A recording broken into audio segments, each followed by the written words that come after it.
Good morning students. आज का topic है steps for the process of organising. Organisational structure form करने से पहले कौन से स्टेप्स फॉलो करने होते हैं, बिजनेस का जो स्ट्रक्चर है वो बनाने के लिए कौन से स्टेप्स फॉलो करने होते हैं, वो हम ये टॉपिक में सीखने वाले हैं। ओके, तो हम स्टार्ट करते हैं। The formation of organising is a scientific process. Organising एक साइंटिफिक प्रोसेस है। स्ट्रक्चर फॉर्म करने से पहले बहुत सारा सोचना होता है, बहुत सारी प्लानिंग करनी होती है। तो ये क्या है? एक साइंटिफिक प्रोसेस है। पीटर एफ ड्रुकर के अकॉर्डिंग अगर ऑर्गेनाइजेशन में कुछ भी कमी रह जाती है तो वो ज्यादा टाइम तक सस्टेन नहीं कर पाएगा और बिजनेस स्लोली डिस्ट्रॉयड हो जाएगा। तो ऑर्गेनाइजेशन प्रॉपरली होना चाहिए, स्टेप्स को फॉलो करके होना चाहिए। और जब ऑर्गेनाइजेशन होता है, जब ऑर्गेनाइजिंग करते हैं और जब हम स्ट्रक्चर प्रिपेयर करते हैं तभी पूरे अटेंशन के साथ प्रिपेयर करना होना चाहिए। ओके, तो अभी हम देखते हैं वो कौन से स्टेप्स है जो फॉलो करने होते हैं। फर्स्ट स्टेप है clarification of objectives. Organisational structure को फॉर्म करने से पहले ये जरूरी है कि हम लोग गोल को क्लियरली डिफाइन करें कि क्या गोल है बिजनेस का, उसे पता करें, उसे प्रॉपरली समझे। क्योंकि हमने कैरेक्टरिस्टिक्स में भी पढ़ा था कि ऑर्गेनाइजेशन पूरी तरह से किस पे डिपेंड है, बिजनेस के ऑब्जेक्टिव पे। बिजनेस का जैसा ऑब्जेक्टिव होगा उसी तरीके से उसका स्ट्रक्चर होगा, है ना। तो ऑर्गेनाइजेशनल स्ट्रक्चर प्रिपेयर करने से पहले ये जरूरी है कि हम लोग ऑब्जेक्टिव को प्रॉपरली अंडरस्टैंड करें, उसके बाद ही स्ट्रक्चर फॉर्म करें। ओके, तो ये हमारा क्या है? फर्स्ट स्टेप है। Second step, list of functions. एक बार हमने गोल को डिसाइड कर लिया कि क्या है गोल, उसको अच्छे से समझ लिया, उसके बाद हमारा सेकेंड स्टेप क्या होता है कि वर्क की लिस्ट बनाओ। कौन से काम हमें करना है उसकी एक लिस्ट बनाना होता है। और जब हम ये लिस्ट बनाते हैं कि हमें कौन सा काम करना है, जब हम ये लिस्ट बनाते हैं तब ये ध्यान देना है कि कोई भी काम लेफ्ट नहीं रहे, कोई भी काम छूट नहीं जाए और कोई भी काम रिपीट नहीं हो। ये बात का ध्यान देना है जब हम लिस्ट बनाते हैं वर्क की। लिस्ट ऑफ फंक्शन, जब भी कामों की लिस्ट बनाते हैं तब हमें ध्यान देना है कि कोई भी काम लेफ्ट नहीं हो जाए या कोई भी काम रिपीट नहीं होए। तो समझ में आया सेकेंड स्टेप क्या है। थर्ड स्टेप है डिपार्टमेंटलाइजेशन ऑफ फंक्शन।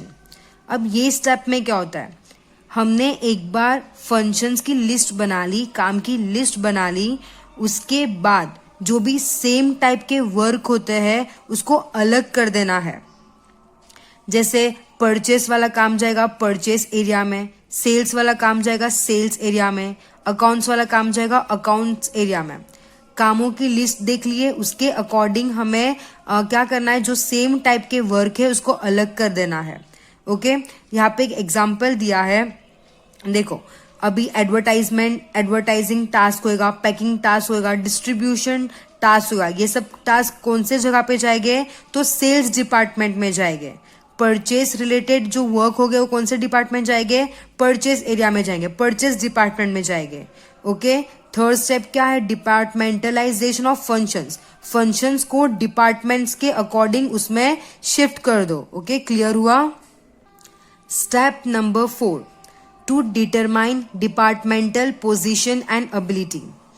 एक बार हमने डिपार्टमेंटलाइज्ड कर लिया, मतलब हमने वर्क को डिपार्टमेंट में रख दिया कि इस टाइप का वर्क ये डिपार्टमेंट करेगी, इस टाइप का वर्क ये डिपार्टमेंट करेगी। एक बार हमने वो वाला वर्क कंप्लीट कर दिया, उसके बाद हमें क्या करना होता है, एक पर्सन डिसाइड करना होता है, एक पर्सन ढूंढना होता है जो हैंडल करने के लिए रेडी है, हर एक रिस्पॉन्सिबिलिटी को हैंडल करने के लिए रेडी है। और वो पर्सन कैसे फाइंड करते हैं, उसकी पोजीशन देख के, उसकी एबिलिटी देख के हम वो पर्सन फाइंड करते हैं। क्लियर हुआ। To determine departmental position and ability. एक बार वर्क को हमने साइड में कर दिया डिपार्टमेंट वाइज, अभी हमें क्या ढूंढना है, एक पर्सन ढूंढना है जो रिस्पॉन्सिबिलिटी लेने के लिए रेडी है। ओके और वो पर्सन हम लोग कौन से क्राइटेरिया में ढूंढेंगे, उसकी पोजीशन, उसकी एबिलिटी को ध्यान में रख के। फिफ्थ स्टेप है the delegation of power and responsibilities. Fourth step में हमने वो पर्सन फाइंड कर लिया जो रिस्पॉन्सिबिलिटी हैंडल करने के लिए रेडी है। अब फिफ्थ स्टेप में हमें क्या करना होता है, जो भी हेड हमने डिसाइड किया, divisional head, sub divisional head and skill based head, ये एक बार फाइनलाइज होने के बाद इनको पावर दी जाती है और रिस्पॉन्सिबिलिटी दी जाती है। देखो, अगर हम किसी को रिस्पॉन्सिबिलिटी दे रहे, अगर हम किसी को कुछ काम करने के लिए दे रहे, तो काम के साथ साथ कुछ पावर भी देनी चाहिए। ओके, तो हेड्स डिसाइड होने के बाद, हेड्स फाइनलाइज होने के बाद उनको क्या दिया जाता है, उनको पावर दी जाती है, उनको रिस्पॉन्सिबिलिटी दी जाती है, तो उन लोग काम को अच्छे से परफॉर्म कर सके। सिर्फ इतना ही नहीं, जो भी पोजीशन उनको दी गई है वो पोजीशन उनको क्लियरली समझा देते हैं कि उनकी पोजीशन क्या, उनकी पोस्ट क्या है, ये अच्छे से उनको क्लियरिफाई कर देते हैं। Okay, so that each person will get the idea of the responsibilities assign. तो उनको जो काम दिया है वो उनको इजीली अच्छे से समझ में आ सके। और ये बहुत जरूरी है कि प्रॉपर पोर्शन का पावर होना चाहिए और रिस्पॉन्सिबिलिटी होनी चाहिए। कुछ भी ज्यादा या कुछ भी कम नहीं होना चाहिए, प्रॉपर पोर्शन का होना चाहिए। क्लियर हुआ? सिक्स्थ स्टेप है एस्टेब्लिशमेंट ऑफ इंटर रिलेशनशिप। हमने वर्क डिस्ट्रीब्यूट कर दिया, उनको पावर भी दे दी, ऑथोरिटी भी, पावर ऑथोरिटी दे दी, रिस्पॉन्सिबिलिटीज डिस्ट्रीब्यूट कर दी। ओके, अभी क्या करना है, अभी उनके बीच का रिलेशनशिप क्लियर करना है। The formation of inter relation should be made clear. उनका आपस में क्या रिलेशन है वो क्लियर करना है। With the help of departmentalisation the power and responsibility are decentralised. Departmentalisation के वजह से, मतलब डिपार्टमेंट हो गया ना, हर काम डिपार्टमेंटलाइज्ड हो गया, तो इसके वजह से क्या हो गया, डिसेंट्रलाइज हो गया। डिसेंट्रलाइज मतलब क्या होता है, जहां पे अपने अपने डिपार्टमेंटल हेड अपने अपने डिसीजंस ले सकेंगे। तो क्या हो गया, डिसेंट्रलाइज्ड हो गया है। But the same can be centralise, पर ये सेंट्रलाइज हो सकता है with the help of formation of inter relation. अगर उनको आपस में रिलेशन पता होगा कि कौन किसके क्या है, किसको किसके क्या फॉलो करने हैं, अगर ये पता रहेगा तो ये सेंट्रलाइज हो सकता है। Step number 7, to prepare organisational chart. अब ये क्या है, तो अपने अपने लोगों को, मतलब बिजनेस के लोगों को पता रखने के लिए कि किसकी पोजीशन क्या है। देखो, in order to enable the people to have the perfect idea of each one's position, किसकी पोजीशन क्या है, a proper map should be prepared. किसकी पोजीशन क्या है ये जानने के लिए एक प्रॉपर मैप प्रिपेयर्ड रखना चाहिए। Such a chart should be properly prepared and the same should be display on the notice board. Clear हुआ? वो चार्ट बनने के बाद उसको नोटिस बोर्ड पे डिस्प्ले करना चाहिए तो सबको आइडिया आ सके कि किसकी पोजीशन क्या है। तो ये अभी हमने 7 स्टेप्स किए हैं जो हमें ध्यान में रखना होता है जब हम ऑर्गेनाइजेशनल स्ट्रक्चर फॉर्म कर रहे होते हैं। Okay, next, structure of an organisation. ये हमने आगे भी पढ़ा है कि मैनेजमेंट का इफेक्टिव होना पूरी तरीके से ऑर्गेनाइजेशन पे डिपेंड होता है। जितना अच्छा ऑर्गेनाइजेशन होगा, जितना अच्छा स्ट्रक्चर होगा, उतना इफेक्टिव हमारा मैनेजमेंट होगा। Okay, the structure of organisation indicates type of organisation. Organisation का स्ट्रक्चर बता सकता है कि हमारा बिजनेस का टाइप क्या है। ऑर्गेनाइजेशन का जो स्ट्रक्चर होता है वो किस पे बेस होता है, नेचर। बिजनेस का नेचर क्या है, बिजनेस की साइज क्या है, बिजनेस की रिस्पॉन्सिबिलिटीज क्या है, इसके बेसिस पे स्ट्रक्चर फॉर्म किया जाता है कोई भी बिजनेस का। आप लोगों को क्लियर हुआ? अब हम ये टॉपिक में क्या समझने वाले हैं, ऑर्गेनाइजेशन के स्ट्रक्चर समझने वाले हैं।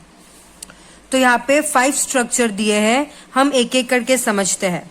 फर्स्ट है linear organisation, functional organisation, formal organisation, informal organisation, matrix organisation. तो हम स्टार्ट करते हैं हमारे फर्स्ट ऑर्गेनाइजेशनल स्ट्रक्चर से, जो है लीनियर ऑर्गेनाइजेशन। अब ये लीनियर ऑर्गेनाइजेशन क्या है? तो ये ऐसा स्ट्रक्चर है जो बहुत सिंपल है और बहुत एंशिएंट टाइप का ऑर्गेनाइजेशन है। आर्मी में भी इसका यूज होता है, इसलिए इसे आर्मी ऑर्गेनाइजेशन भी बोला गया है।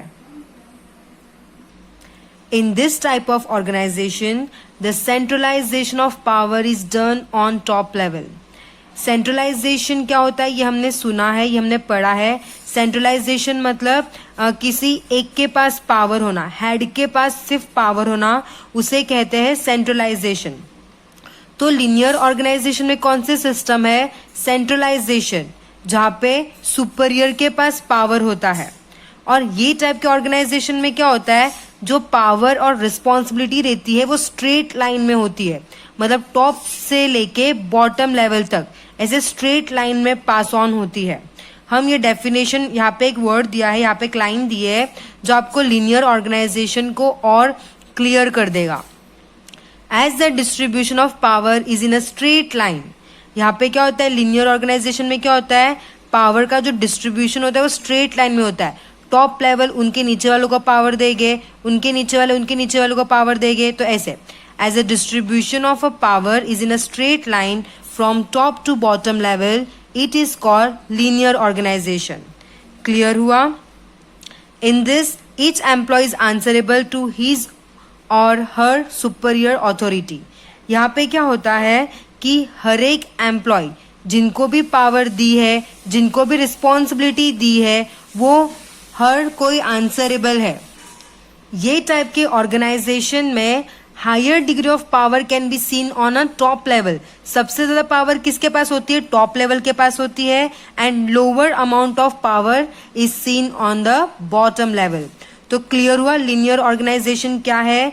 लीनियर ऑर्गेनाइजेशन को आर्मी ऑर्गेनाइजेशन भी बोलते हैं। इसमें क्या होता है? पावर और रिस्पॉन्सिबिलिटी कैसे जाती है? स्ट्रेट लाइन में जाती है, टॉप लेवल से लेके बॉटम लेवल तक। सबसे ज्यादा पावर किसके पास होगी? टॉप लेवल के पास। और सबसे कम पावर किसके पास होगी? बॉटम लेवल के पास। नेक्स्ट है फॉर्मेशन, लीनियर ऑर्गेनाइजेशन का फॉर्मेशन। तो ये ऐसे टाइप का ऑर्गेनाइजेशन है जहां पे पूरे बिजनेस को क्लासिफाइड किया जाता है डिपार्टमेंट में, डिपार्टमेंट वाइज अलग किया जाता है। हर एक डिपार्टमेंट का एक हेड सिलेक्ट करते हैं, एक हेड को अपॉइंट किया जाता है। वो डिपार्टमेंटल हेड आंसरेबल होता है उसके सुपरियर को। जो भी उसको पावर दी गई है, जो भी उसको रिस्पॉन्सिबिलिटीज दी गई है परफॉर्म करने के लिए, उसके लिए वो रिस्पॉन्सिबल है। ओके, वो आंसरेबल है। क्लियर हुआ? और ये टाइप के ऑर्गेनाइजेशन में जो डिवीजन होता है, जो क्लासिफाइड होता है, डिपार्टमेंट को क्लासिफाइड किया जाता है, वो वर्क के अकॉर्डिंग क्लासिफाइड नहीं करते हैं। डिपार्टमेंट बना दिया जाता है, काम के अकॉर्डिंग उसको क्लासिफाइड नहीं किया जाता है। तो इसको क्या बोलते हैं? डिपार्टमेंटल ऑर्गेनाइजेशन भी बोलते हैं। शॉर्ट में बताती हूँ कि इसका फॉर्मेशन कैसा होता है। देखो, पूरे बिजनेस को इन लोग क्लासिफाइड कर देते हैं, अलग अलग करते हैं, डिपार्टमेंट वाइज अलग करते हैं। जैसे production department, administrative department, sales department, ऐसे डिपार्टमेंट वाइज अलग करते हैं। वर्क के अकॉर्डिंग अलग नहीं करते हैं, डिपार्टमेंट के वाइज इसको अलग करते हैं। इसलिए इसको क्या बोला जाता है? डिपार्टमेंटल ऑर्गेनाइजेशन भी बोला जाता है। ओके, हर एक डिपार्टमेंट में एक हेड को अपॉइंट किया जाता है। वो हेड आंसरेबल है, जो भी उसको वर्क दिया है कंप्लीट करने के लिए, वो आंसरेबल है उसके सुपरियर हेड को। क्लियर हुआ? ये लीनियर ऑर्गेनाइजेशन का एक डायग्राम है। इसको देख के आप लोगों को लीनियर ऑर्गेनाइजेशन और भी ज्यादा क्लियर हो जाएगा। बोर्ड ऑफ डायरेक्टर सबसे ऊपर होता है, बोर्ड ऑफ डायरेक्टर, जिनके पास सबसे ज्यादा पावर होती है और जो क्या करता है? पॉलिसीज बनाता है, बिजनेस के लिए पॉलिसीज बनाता है। बोर्ड ऑफ डायरेक्टर उसकी कुछ पावर जनरल मैनेजर को देता है। General manager main administrative head होता है। जिसके अंडर डिपार्टमेंट्स होते हैं, जैसे production department, administrative department, sales department. हर डिपार्टमेंट में एक सुपीरियर को अपॉइंट किया जाता है जो वो डिपार्टमेंट का ध्यान देता है। जनरल मैनेजर इन पे ध्यान देता है, जो भी सुपीरियर को अपॉइंट किया है वो सुपीरियर के वर्क को ध्यान देता है कि वो पॉलिसी के अकॉर्डिंग, बोर्ड ऑफ डायरेक्टर ने जो पॉलिसीज बनाई है वो पॉलिसी के अकॉर्डिंग वर्क चल रहा है कि नहीं चल रहा है। देखो यहाँ पे डिपार्टमेंट दिए हैं, डिपार्टमेंट के हेड्स, परचेज ऑफिसर, परचेज का हेड कौन होगा, purchase officer, production officer, administrative officer, account officer, sales officer and advertisement officers. इनके अंडर भी वर्कर्स होते हैं, सुपीरियर होते हैं, जो उनका दिया हुआ ऑर्डर फॉलो करते हैं। क्लियर हुआ? ये क्या होता है, देखो लाइन से जा रहा है ना, इसके अंदर ये डिपार्टमेंट है, करेक्ट, तो इसके अंडर ये वर्क करते हैं, इसके अंडर ये वर्क करते हैं, इसके अंडर ये वाले वर्क करते हैं, तो ऐसे ये है ना लाइन से जाता है, इसलिए इसको क्या बोला गया है, लीनियर ऑर्गेनाइजेशन बोला गया है। देखो यहाँ पे जो पैराग्राफ दिया है वो ये डायग्राम को एक्सप्लेन करता है, आप लोग रीड कर लेना, आप लोगों को ज्यादा क्लियर हो जाएगा। यहाँ पे देखो बोर्ड ऑफ डायरेक्टर के पास सबसे ज्यादा पावर होती है, वो पॉलिसीज बनाता है।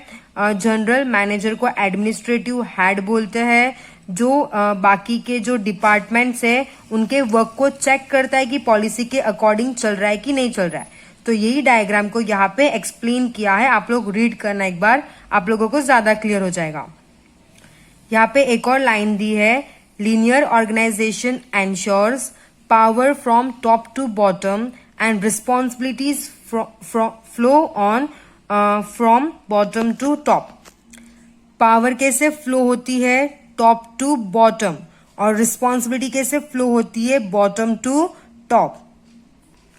लीनियर ऑर्गेनाइजेशन ज्यादा फेवरेबल कब होगा, जब हमारी ऑर्गेनाइजेशन की साइज स्मॉल होगी, वर्क भी ज्यादा नहीं होगा, लिमिटेड वर्क होगा।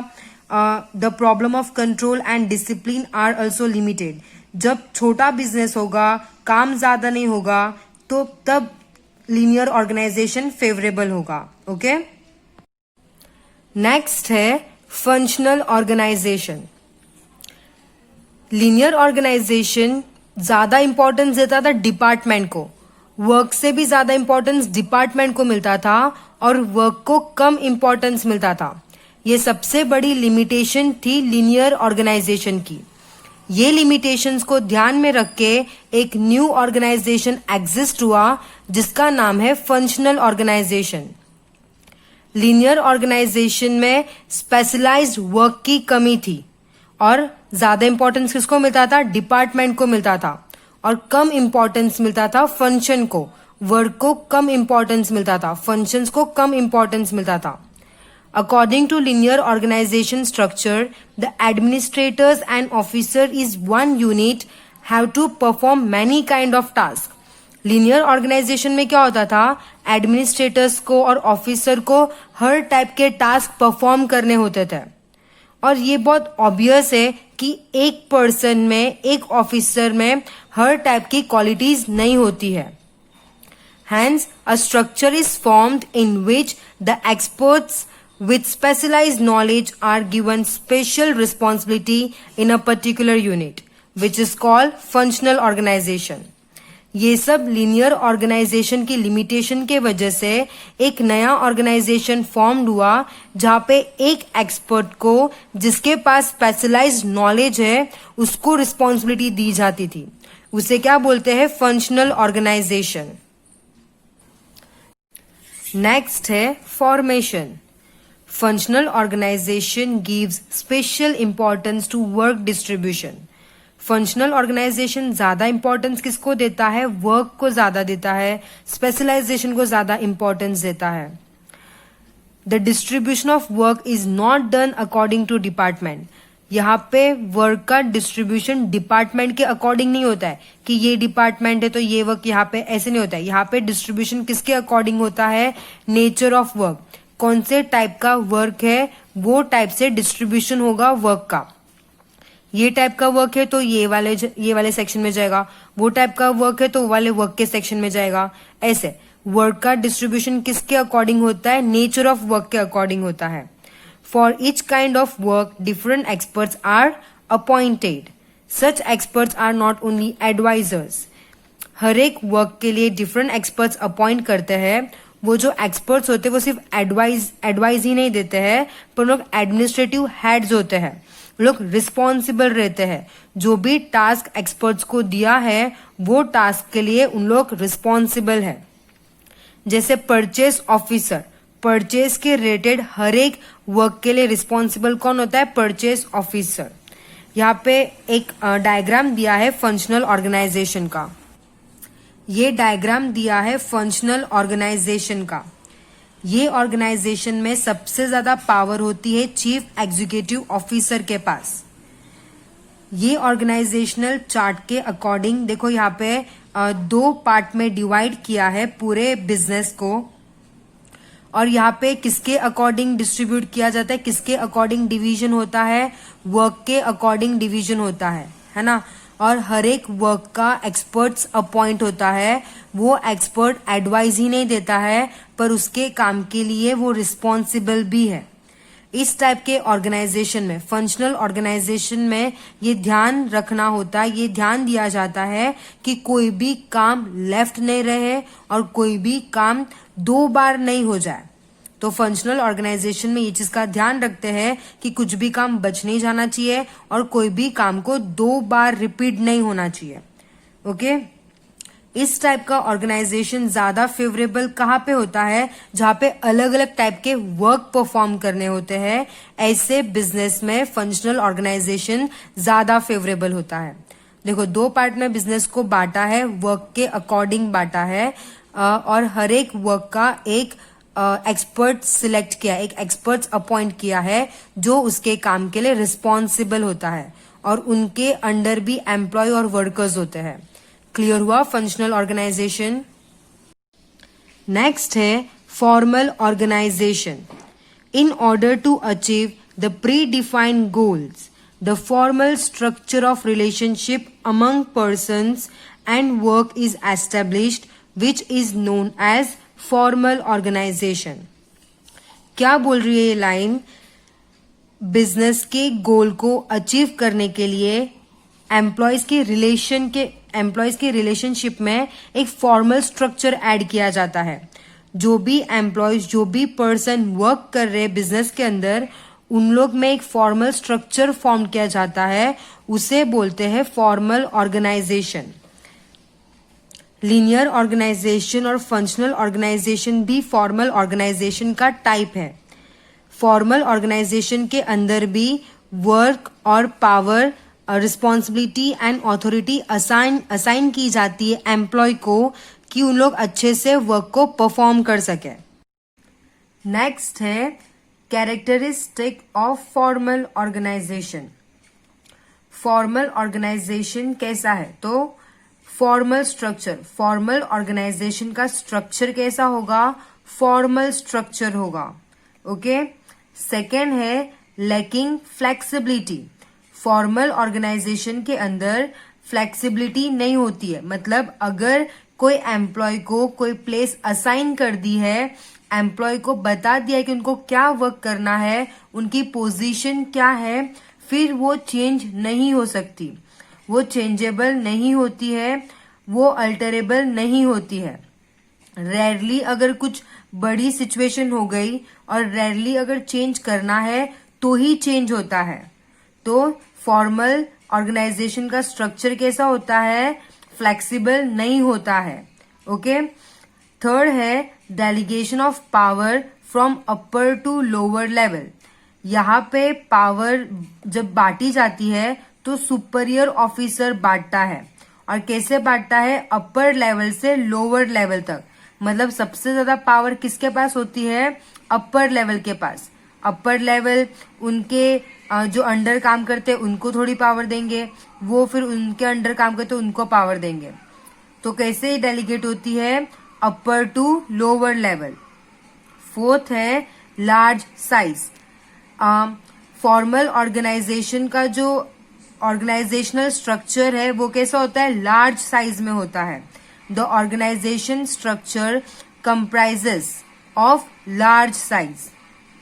फिफ्थ है particular relation. Due to methodically planned formal structure, the relation among the employee are particularly formed. ये ऑर्गेनाइजेशन के अंदर एम्प्लॉयज के बीच का जो रिलेशन होता है वो पहले से ही फॉर्म किया होता है. कौन किसका सुपीरियर है, किसको किसके ऑर्डर फॉलो करने हैं, ये सब पहले से ही बताया होता है, पहले से ही प्लान होता है. Communication. Communication is done only through a formal methods. The informal communication has no place over here. Formal organisation के अंदर कम्युनिकेशन करना होता है तो वो फॉर्मल मेथड से ही होता है. इनफॉर्मल कम्युनिकेशन की कोई प्लेस नहीं है फॉर्मल ऑर्गेनाइजेशन के अंदर. नेक्स्ट है इनफॉर्मल ऑर्गेनाइजेशन. अब ये इनफॉर्मल ऑर्गेनाइजेशन क्या है, तो ये इस टाइप का ऑर्गेनाइजेशन है जहाँ पे एम्प्लॉयज के बीच का जो रिलेशन है वो लोग खुद फॉर्म करते हैं. ये रिलेशन कोई प्लानिंग, फॉर्मल प्लानिंग से नहीं होता है, पर उन लोग खुद डेवलप करते हैं उनके बीच का रिलेशन बिजनेस के ऑब्जेक्टिव को अचीव करने के लिए. Such relation developed and flourish on informal ground. Such relation are not formally formed. Clear हुआ? ऐसे रिलेशन फॉर्मली नहीं बनाए जाते हैं. एम्प्लॉयज अपने खुद से रिलेशन बनाते हैं उनके एम्प्लॉयज के साथ. हैंस नो फॉर्मल और proper chart can be prepared for the same. Clear हुआ? इनफॉर्मल ऑर्गेनाइजेशन क्या होता है? इनफॉर्मल ऑर्गेनाइजेशन इस टाइप का ऑर्गेनाइजेशन है जहाँ पे एम्प्लॉयज के बीच का जो रिलेशन है वो फॉर्मली प्लानिंग से नहीं किया होता है, खुद एम्प्लॉयज अपना रिलेशन उनके साथ बनाते हैं. ओके. इनफॉर्मल ऑर्गेनाइजेशन के अंदर कोई प्रॉपर चार्ट प्रिपेयर्ड नहीं किया जाता है. It can be considered as a shadow of formal structure of organisation. It can be considered as a subordinate structure to a formal one. Clear हुआ? Informal organisation क्या होता है? नेक्स्ट है characteristic. Informal structure. Informal organisation का structure कैसा है? Informal है. यहाँ पे जो इंटर रिलेशनशिप्स होते हैं एम्प्लॉय के बीच में वो नेचुरली फॉर्म्ड होते हैं, प्लानिंग से फॉर्म नहीं होते हैं. Okay. When the employ working together work for a commonly defined goal. जब उन लोग एक ऑर्गेनाइजेशनल के गोल के लिए काम करते हैं, एक बिजनेस के लिए वर्क करते हैं, तब उनमें जो नेचुरली रिलेशन मेंटेन होता है उसे कहते हैं इनफॉर्मल स्ट्रक्चर. सेकेंड है बेस्ड ऑन ह्यूमन रिलेशन. ये इनफॉर्मल ऑर्गेनाइजेशन किस पे बेस्ड है? ह्यूमन रिलेशन पे बेस्ड है. This kind of structure is based on human relation. One similar kind of feelings. देखो, अभी एम्प्लॉयज के बीच में अगर सिमिलर फीलिंग्स होगी, उनका इंटरेस्ट सेम होगा, उनकी वैल्यूज सेम होगी, हॉबीज सेम होगी, हैबिट सेम होगी and believe play a role and informal structure is formed. इन सब के वजह से इनफॉर्मल स्ट्रक्चर फॉर्म्ड होता है. क्लियर हुआ? Informal organisation ever changing. Informal organisation is ever changing. ये जो इनफॉर्मल स्ट्रक्चर है वो कभी भी चेंज हो जाता है. जब एक एम्प्लॉय एक ग्रुप को छोड़ के दूसरा ग्रुप ज्वाइन कर लेता है, दूसरा वर्किंग ग्रुप ज्वाइन कर लेता है, तो नया इनफॉर्मल स्ट्रक्चर क्रिएट होता है और चेंज हो जाता है ना. तो इनफॉर्मल ऑर्गेनाइजेशन क्या है? Ever changing.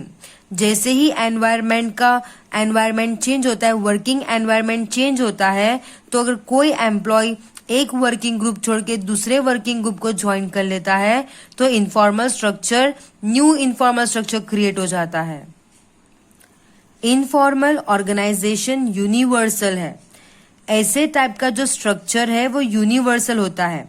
इनफॉर्मल ऑर्गेनाइजेशन सिर्फ बिजनेस में ही नहीं पर हर एक जगह पे जहाँ पे ह्यूमन बींग्स काम कर रहे होते हैं वहां पे ये रिलेशन देखने मिलता है, जहाँ वहां पे इनफॉर्मल ऑर्गेनाइजेशन देखने मिलता है।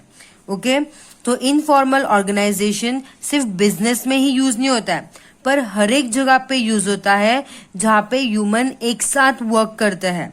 तो इनफॉर्मल ऑर्गेनाइजेशन क्या है? यूनिवर्सल है। नेक्स्ट है इनफॉर्मल कम्युनिकेशन। इनफॉर्मल ऑर्गेनाइजेशन के अंदर कम्युनिकेशन कैसे होता है? इनफॉर्मल कम्युनिकेशन होता है। मोस्ट ऑफ ओरल कम्युनिकेशन होता है।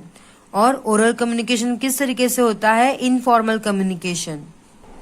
देखो ये line, when the communication is done informally and is done through oral communication process, it is informal communication.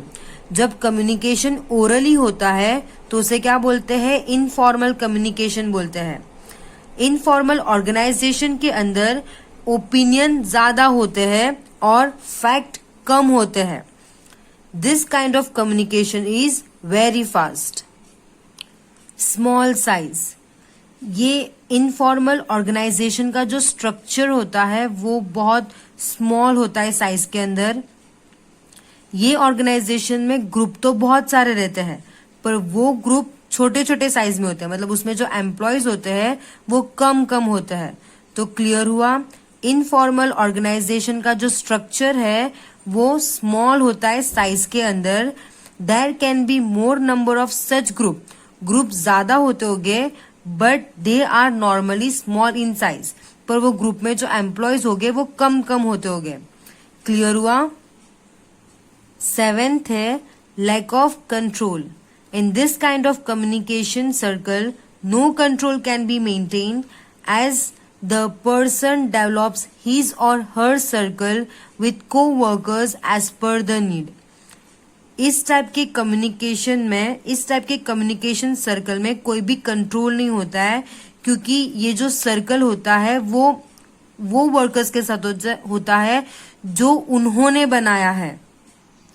ये जो ग्रुप होता है, इनफॉर्मल ऑर्गेनाइजेशन का जो ग्रुप होता है वो वर्कर्स अपने नीड के अकॉर्डिंग बनाते हैं, तो इसमें कोई कंट्रोल नहीं होता है। ओके, तो इसका एक कैरेक्टरिस्टिक क्या है? Lack of control.